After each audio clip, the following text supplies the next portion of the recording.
పొంగిన పాలన్నీ నేలపాలి అన్నట్టు ముకుంద పెళ్లి విషయంలో తెగ సంబరపడిపోతూ ఆనందం గెంతులేసుకుంటూ తిరుగుతూ ఉంటుంది ఇంట్లో. అయితే ఈ భవాని చేష్టలు కూడా ముకుందకి తగ్గట్టే ఉంటాయి. ఇక పెళ్లి కోసం అన్నట్టు నగలని తెప్పిస్తుంది భవాని. ఇక ఆ నగల్లో తాళిబొట్టును కూడా సెలెక్ట్ చేసుకోమని చెప్తుంది. ఇక ముకుంద ఏం సెలెక్ట్ చేసుకుంటుంది. ఈ భవాని అది కాస్త రేవతిని అడుగుతుంది. ఎలా ఉందో చెప్పు అంటే రేవతి నిష్ఠూరంగా ఇదేం బాలేదక్క అంటే నువ్వు చేసేది ఏం బాలేదక్క అన్నట్టు తను చెప్పాలనుకుంటే తాళబుట్టు బాలేదనుకొని సరే నువ్వే సెలెక్ట్ చేయనట్టు చెప్పడంతో ఇక ఈ భవానీ మాటకి ఎదురు చెప్పదు రేవతి.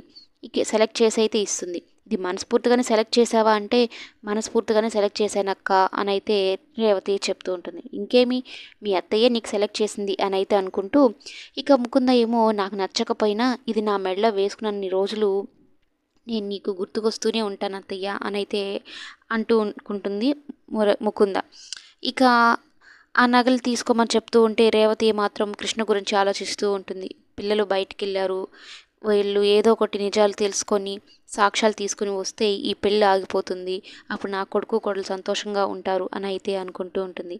ఇక ఆ తాళిబుట్టుని చూస్తూ ఓవైపు ముకుందని చూస్తూ కోపంతో రగిలిపోతుందే తప్ప ఏమీ మాట్లాడలేదు.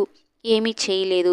ఇక ముకుంద మాత్రం తెగ సంబరపడిపోతుంది. ముకుంద ఇంకేమైనా నగలు కావాలంటే తీసుకో అని భవాని చెప్పడంతో ఆ చాలత్తయ్య నాకు మీరెంత మంచివారత్తయ్య అన్నట్టు భవానీని పొగుడుతూ ఉంటుంది. ఈ భవానీని కాస్త పొగిడితే చాలు ఇంకా పోయి మోనక చెట్టు ఎక్కి కూర్చుంటున్నట్టు ముకుందనే చూస్తూ సంతోషపడుతూ ఉంటుంది. మరి చూడాలి ముకుంద అసలు నిజస్వరూపం భవానీకి తెలిస్తే అప్పుడు కూడా ఇలానే తనతో ఉంటుందో లేదో అన్నది నెక్స్ట్ ఎపిసోడ్లో చూద్దాం.